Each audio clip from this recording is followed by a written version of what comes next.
What's up, Saiyan Army? Welcome to the video. Today we're going to take you guys through today's arm workout, and we're going to help you guys grow your arms 1 inch this year. Now again, it depends on your training experience, your training level, how new you are to the gym, how often you've been training recently. I know 2020 has been a year of a lot of lost gains, but 2021 is going to be a recomp season and the year that we all just pick it back up and ascend again as things are hopefully gonna get better. Also, an update on the recomp book that I'm working on. I did shoot for the new year to release it, but I'm just not comfortable with where it is right now. I want it to be just as perfect as can be, so stay tuned for that. I'm working really hard on it, so it'll be out soon. All right, so starting the workout off, we're doing some foam rolling. This is pretty much the same warm-up that I've been doing for years now. Something that I do want to show you guys, and a stretch that I've been doing for years as well, but I just kind of want to reiterate it and show it to you guys again, because I know a lot of you guys watching this video, or probably 90% of you guys watching this video, if you guys are lifting consistently, probably have some tight anterior delts. So definitely give this a try. Basically what you're gonna do is you're gonna put your arm in a chicken wing, you're gonna bring your arm behind your back and just shove the foam roller into your anterior delt. The reason why you bring your arm back is to help open up the anterior delt, and then you're just gonna roll the crap out of it. You can also use a lacrosse ball and just kind of jam it in there and lie into it, or you can even go on a wall if that's too sore, but I'd highly recommend going on the ground and just throwing all your body weight into that, rolling all that out and loosening it all up. I've been doing that about twice a day on my right shoulder because it's a little bit more tight than my left. If you guys are more Yamcha, you can use a tennis ball. It's a lot softer, and just shove it in there. It'll probably be sore as well. So starting this workout off, we're doing seated dumbbell shoulder press. Now I haven't touched dumbbells in the past couple months because my hand's slowly getting better now. Also, Smith machine was taken, so we're doing seated dumbbell shoulder press, just keeping it light, keeping the rep range about 8 to 10 reps like I like to do for my heavy compounds. So on my arm workouts, I like to keep the rep ranges a little bit higher, so I'll hit about 8 to 10, 10 to 15, and 15 to 20. Depending how I'm feeling and what day of the week it is, what arm workout it is. But we'll touch more about the arm workout and how to set it up later in the video. So form with the seated dumbbell shoulder press, pretty much always full range of motion. Bring the dumbbells all the way down. I like to make sure that the inside of the dumbbell is hitting the top of my delt as I bring it down.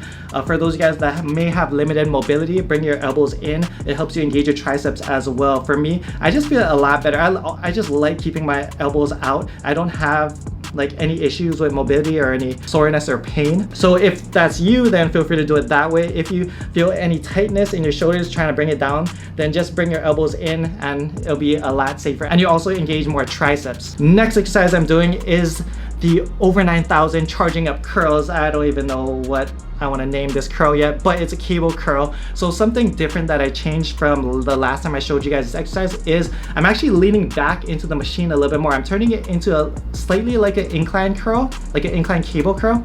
So basically I'm kind of taking maybe 2 steps out in front, and I'm actually leaning my back into the machine. So I'm actually like pushing my shoulder blades and upper back into the machine and curling like that, and I notice it just feels a lot better. You get a little bit more range of motion, and yeah, I just really like it. And I like the constant tension that the cables actually give you on your biceps. It feels like a really great way to overload and, you know, to pump out some extra reps as well. Next exercise is the lateral raises. So these past 2 exercises actually changed up a bit. A lot of these new exercises that I show you guys, what I like to do with them is I'll constantly just play with them, play with the angle, play with the handles, and try to find out what works and feels best for me. So any exercise I show you guys, make sure you guys do the same. Understand that just because like I like to do it this way doesn't mean you have to do it the same way and it's gonna feel just as good. You know, you doing it a different way at a different angle might feel a lot better for you guys. So just make sure that when you guys are in the gym, you guys are just always think about how can I make this lift better? How can I, you know, engage more muscle fibers? How can I get more gains out of it?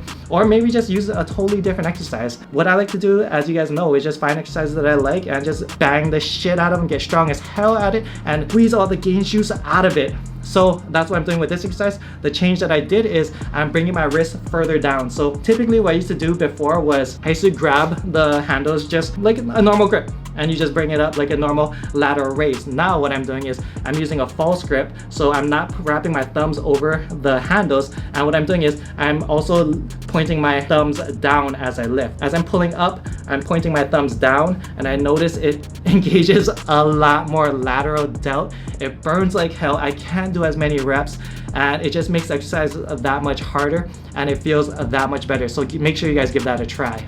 Next we got is dips. Now this is my favorite dip machine, the hoist machine. Before it used to bother me that it didn't have a seatbelt to kind of like lock your hips down, and my hips would always shoot up, but I just kind of got used to the angle of it, and I also bring my hands a little bit more forward on this machine. Before I used to try to isolate more of your triceps by grabbing the backside of the handles, but now I'm bringing it more in front. I notice it feels a lot better. I have a better base as well. It can engage your abs a little bit more.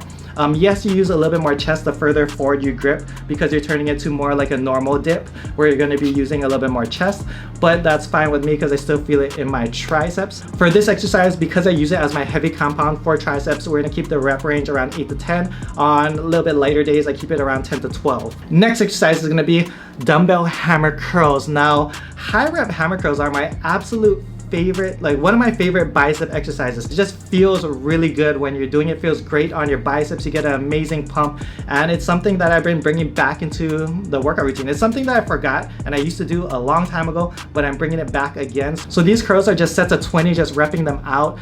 Again, it really depends on where you feel it the best. For me, I like to bring my thumb up to my anterior delt. I notice at that angle I feel the best bicep engagement. Some people like to go further out. I know like people like Tehran like to grab like the bottom of the dumbbell. Some people like to grab the top of the dumbbell. I just like to grab it like normal. So kind of like I said, like play around with the grip, find out what feels best for you. I know certain ways you grip it might work your forearms a little bit more.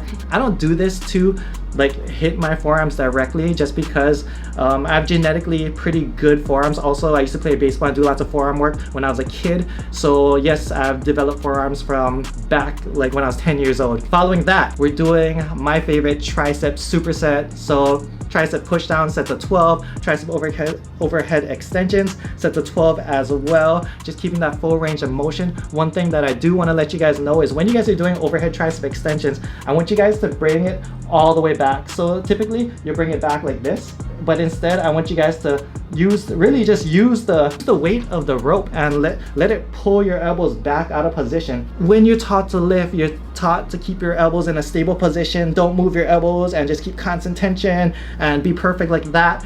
But what I want to tell you guys is, you know, you get that full range of motion. Let the rope pull your elbows back and you just get that extra contraction, that extra range of motion, because at the end of the day, that inch to inch and a half of extra range of motion is grabbing just a little bit more muscle fibers and can yield you a little bit more gains. So get the most bang for your buck as you can.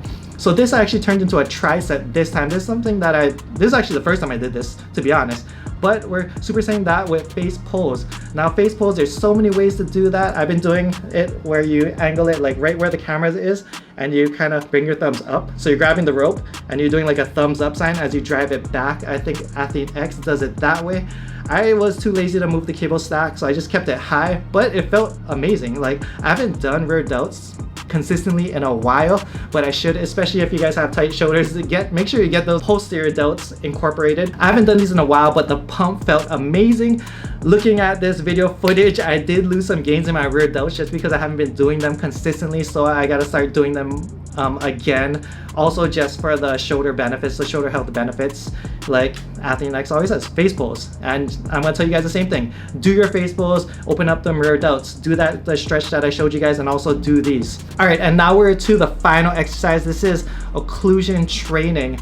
Now, occlusion training, I would highly recommend for those of you guys who gyms may be shut down, who may be doing a lot of home workouts, because you can get the best bang for your buck with limited weights. So you can use like 10-pound dumbbells, maybe even lighter, and just rep out the crap out of it. But basically what you're doing is you're getting bands and you're cutting off your blood circulation at your shoulders down to your arms. So the band, I'm keeping it at like an 8 out of 10. I have BFR bands, but I forgot them at home, so I had to use my wrist wraps this time. So I just kind of wrapped it as tight as I could. It wasn't the best occlusion, but it worked. There's a lot of different ways to do it, but for me, I just keep the weight light. So about 20% of your 1 rep max, 20-30%, just keep it very light, and I just pump it out to failure. You can go 20-30 reps to failure, then I rest 60 seconds, 20-30 reps, rest 60 seconds, and you can do that for 3 to 5 sets. Do about a round or 2. For me, I usually do 1 round. Today I did 2 rounds just because I wanted to get some extra footage for you guys and some extra pictures for the thumbnail. But this exercise will blow your arms up. If you guys haven't tried this and think you felt a bicep pump before, try BFR training and you will get an over 900,000 pump doing this exercise. But give this a try. The pump is insane. Your arms are guaranteed gonna be an inch bigger than when it's cold. I've measured my arms a bunch of times cold and after BFR training. I remember I filmed a video in New York and actually measured before and after. And I remember after I got my arms for the first time ever over 18 inches fully pumped, cold, it's a long road, cold, but give this exercise a try, especially for those of you guys who your gyms may have shut down. You can also do occlusion training with your triceps, quads, calves, pretty much any of your arm or leg muscles. So that's the end of the video. Hope you guys enjoyed it. If you guys made it to the end, I want to challenge you guys to measure your arms. Grab a measuring tape right now and leave a comment down below with the size of your arms, and we will make these arm gains together.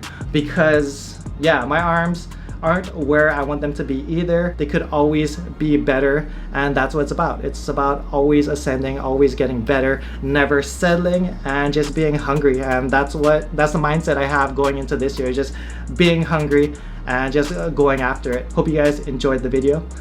See you guys in the next one. If you guys are new to the channel, make sure to subscribe, like the video. For online coaching, email me gokuflex@gmail.com. I should have some spaces available by the time you guys are watching this video, so just shoot me an email to check if I have spaces available. For program, check out SaintArmy.com. Recomp season coming very soon. Much love, Aloha.